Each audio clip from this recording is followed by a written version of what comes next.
Alors que les pêcheurs tiraient leurs filets, ils ont rencontré un trésor inattendu, mais sa surface était couverte de boue et d'algues. Finalement, le pêcheur a pensé que ce n'était qu'une pierre sans valeur et l'a jetée de côté sans y prêter attention. Quelques années plus tard, les soldats l'ont utilisée pour réparer un mur de la ville. Depuis lors, la pierre a observé en silence la chute et la montée des dynasties, jusqu'au jour où une simple fille est montée sur le mur, désirant seulement jeter un coup d'œil à l'ami qu'elle adore. Mais le prince faillit la voir, et la panique lui fit perdre l'équilibre. La fille et la pierre tombèrent ensemble du mur, et c'est alors seulement que la terre qui couvrait la pierre tomba, révélant une lueur dorée. La fille ramassa rapidement la pierre et la ramena chez elle, la nettoyant soigneusement, et en la nettoyant, elle ouvrit accidentellement le couvercle, libérant un nuage de fumée colorée dans le ciel qui se transforma progressivement en forme humaine. La vue terrifia la fille au point qu'elle s'évanouit immédiatement.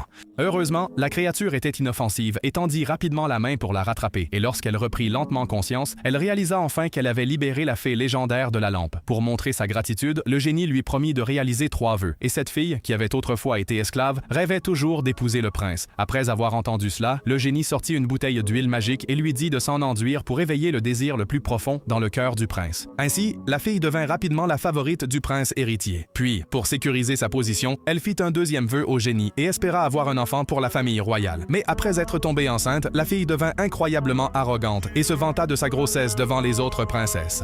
Il ne fallut pas longtemps avant que la jalousie et les intrigues des épouses du roi ne soient éveillées pour garantir que son fils hérite du trône. La favorite du roi saisit l'occasion de répandre des rumeurs selon lesquelles le prince planifiait une révolte, et le vieux roi le crut. Peu de temps après, il ordonna à son homme de confiance d'étrangler le prince avec une corde jusqu'à la mort.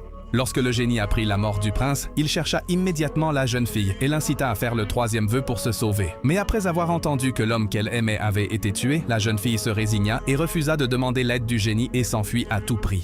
Malheureusement, il ne fallut pas longtemps avant que les assassins de la reine ne la rattrapent, déterminés à l'éliminer définitivement. Le génie était sur le point d'utiliser son pouvoir pour la sauver, mais soudain, une force mystérieuse prit possession du corps de l'un des assassins, et la voix parla froidement en disant que tant qu'elle ne ferait pas le 3e vœu de ses lèvres, le génie ne pourrait pas briser la malédiction de Salomon et resterait enfermé dans la bouteille sans jamais voir la lumière du jour.